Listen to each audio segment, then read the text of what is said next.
గురుగారు, ఇక మిథున రాశి వారికి ఈ వారం రాశి ఫలితాలు ఏ విధంగా ఉన్నాయి? మిథున రాశి వారికి 2 గ్రహాలే అనుకూలిస్తున్నాయి తల్లి. దశమంలో చంద్రరాహువులు. మనోధర్మంతో పనిచేయాలి, ఆశయాలు వెంటనే నెరవేరుతాయి. ఎంత కష్టపడితే అంత ప్రతిఫలం ఉంటుంది. కాబట్టి అవసరాలకు తగ్గట్టుగా కాలాన్ని సద్వినియోగం చేసుకోవాలి. ఉద్యోగంలో సమయస్ఫూర్తిని ప్రదర్శించండి. వివాదరహితంగా స్పందించండి. శాంతియుతంగా ఆలోచించి కృషిని కొనసాగిస్తే మంచి జరుగుతుంది. అధికారం నుండి ఇబ్బందులు తొలగుతాయి. మీ ధర్మం మిమ్మల్ని కాపాడుతుంది.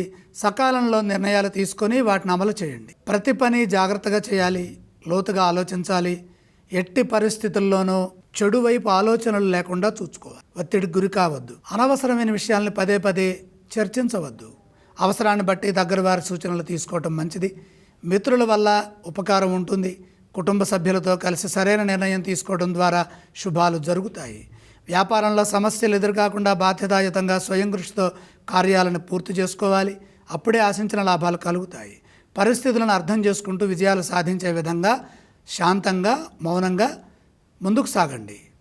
శుభం జరుగుతుంది. ఏ స్తోత్రం పఠిస్తే మంచిది? మిథున రాశి వారు నవగ్రహ శ్లోకాలు చదువుకోవాలి. వీరు ఏ ఆలయాన్ని సందర్శిస్తే మంచిదంటారు? 7 గ్రహాలు వ్యతిరేకిస్తున్నాయి కాబట్టి నవగ్రహాలని దర్శిస్తే మంచి జరుగుతుంది. ఎటువంటి దానాలు చేస్తే వీరికి బాగుంటుంది? నవధాన్యం అగ్నికి సమర్పించండి.